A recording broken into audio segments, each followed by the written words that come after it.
with Uganda. Kampala receives $400 million in annual aid from Washington. Kenyan Christians have equally supported the Ugandan gay law and called for its enactment in Kenya. As the witch hunt begins for homosexuals in Uganda, tension remains high in neighboring Kenya. One thing is for sure, that it's going to be a while before the West and African nations ever agree upon this topic. In the meantime, as the Ugandan president articulated, this topic remains a no-go zone area. Alifia Nurani, Press TV, Nairobi, Kenya.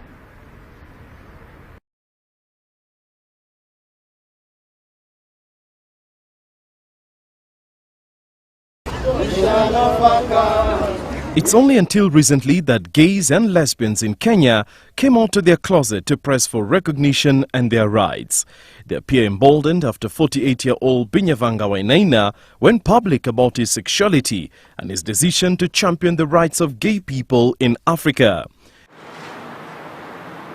However, the decision by Uganda's president to sign into law a bill toughening penalties for gay people and criminalizing those who don't report them has got Kenyans talking. When God brought about human beings to this world, he brought Adam. When Adam asked God for somebody to be his company, he took his rib. God gave him Eve, he don't give him Steve. Honestly, I don't mind them because they don't affect me in any way. But I don't support it at the same time because I don't understand how you don't like the opposite sex, because it's supposed to come naturally. Genesis chapter 1 verse 27 says God created man, male and female.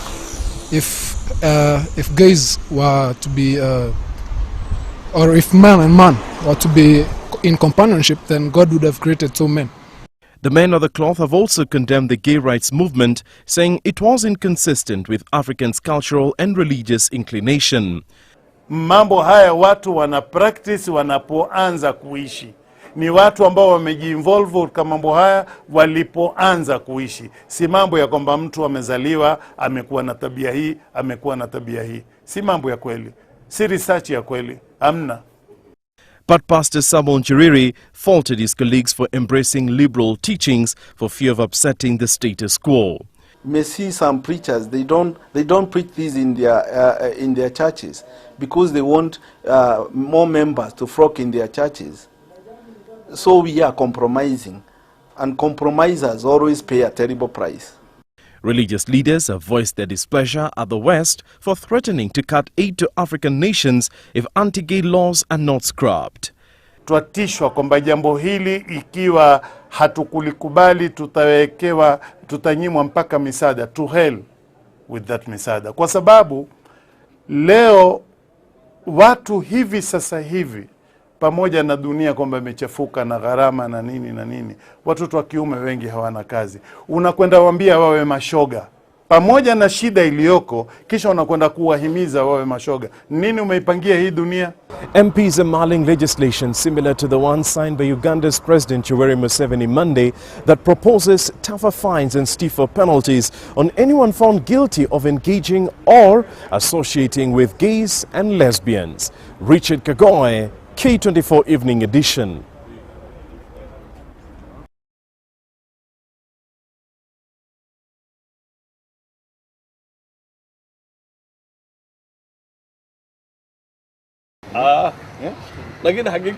Muslim leaders at the coast have responded with anger to utterances by Special Programs Minister Esther Mirugi concerning homosexuality.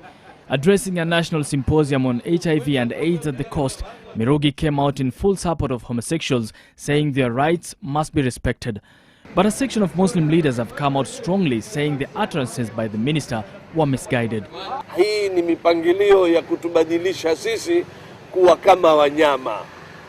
Wanaume kwa wanaume waingiliane, wanawake kwa wanawake waingiliane, wala sio suluhisho la ukimwi. The minister is also under fire from other politicians who criticize her for prioritizing what they termed as a less important issue.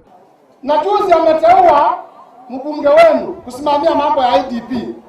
Na badala aende awapatie mashamba, ati nimeona jana akiunga mashoga Mombasa mkono. Mashoga. A section of the public have also condemned homosexuality, saying it's contrary to the provisions of the new constitution. Sababu hata kwa kanisa Mungu alikataa hiyo maneno na akaumba mwanaume na akaumba mwanamke. Kwa hivyo jambo la vijana kwenda na vijana katika Biblia imekataa kabisa. Na hata katika Kiafrika hiyo ni mambo imekataliwa kabisa. Mimi sioni kama wanaume kwa wanaume ni sawa, sababu kama ni mwanaume si atafute tu mwanamke, na wanawake wako wengi. Mashoga hawana haki ya kupewa haki zao, hawana haki yoyote. Kwa upande wa kina madada, sasa tutakuwa kama sisi hivi hapa Kenya, madada hatuna wanaume, kwa sababu mwanaume akiwa mwanaume mwenzake na sisi tutapata nafasi wapi? Wote wako mahali pao special, yani wakae mahali pao huko, ondoke karibu na watu ambao watu wanakama na mabibi zao. Unakuta mwanaume hata amevaa kama kike anaenda klabu mwanamume mzima. We caught up with some of those involved in the practice, and according to them, they deserve equal treatment as other Kenyans. Serikali tema anani chukua uhuru, chukue free. Kama polisi watunyanyasi, raia ndo wanatunyanyasa. Kuchudhulumu na kuchupiga na kuchukulia pesa usiku.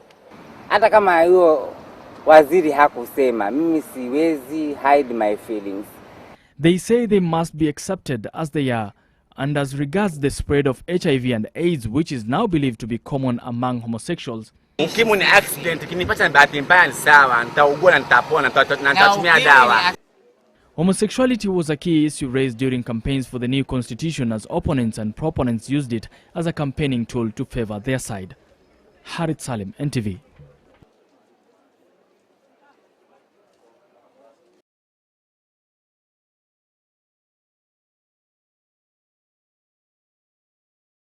It all began with his tenure as the overseer of the Presbyterian Church of Kenya in 2003, and for the better part of the 6 years as the moderator of the PCA Church, David Muhyagithi took issue with ungodly practices which he claimed were taking place within the confines of the church, namely homosexuality and devil worship. But the truth of the matter is, this thing surfaced back in 1990s. And there was a lot of rumors that there are some devil worshippers in the PCA church. But it all climaxed in the year 2001 when we had gone as a fraternal of the whole church, of the ministers, and we went to Mombasa. And it's when we were at Mombasa that this issue of devil worshipping and homosexuality emerged. Yes. Claims that the PCA leadership has denounced and in the process defrocked the former leader, terming these remarks as personal opinions that do not reflect the church's stand. David Muhyagithi was never bold enough to formally let his views be discussed by others in the church. We would want to make it clear that there has never been any formal discussion generated by David Muhyagithi in any committee or court of the church on allegation of devil worship in PCA and the purported homosexuality and lesbianism. However, Githi insists that the church is well aware of the cases in question and it only risks losing its influence as a center of worship. Between the year 2003 and 2009, we deflocked 6 pastors, and they are all in records because it is the presbytery that deflocks somebody. PCA has also barred Githi from holding any official post in the church and can only participate in church activities as a member. An offer Githi has snubbed, saying he too has officially resigned from being a member of the PCA church. Bridget Ngana, NTV.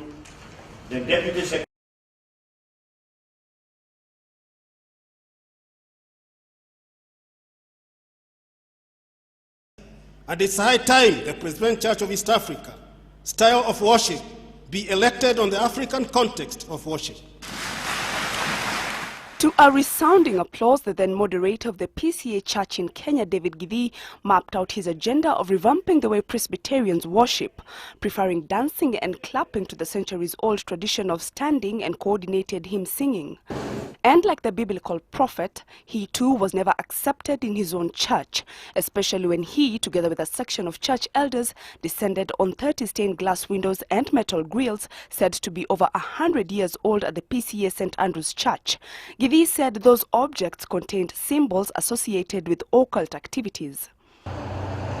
Allegations of places harboring satanic icons did not just stop with the church, but also at parliament buildings. And here, the man of the cloth listed numerous statues dotting the august house as signs of paying homage to the gods of the underworld. We just remove those things which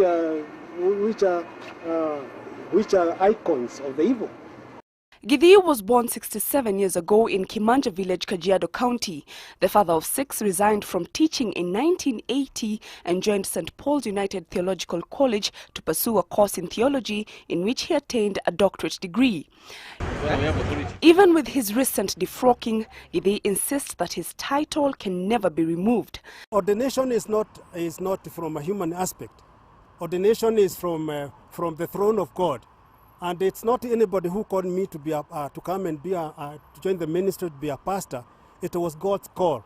Githii has since written a book titled Exposing and Conquering Satanic Forces in Kenya and has a website documenting his allegations on the ongoings within the PCA Church. The same grounds behind me not only hosted the inauguration of David Githii as the moderator of the PCA Church back in 2003, but also experienced his wrath when he destroyed some of the church's items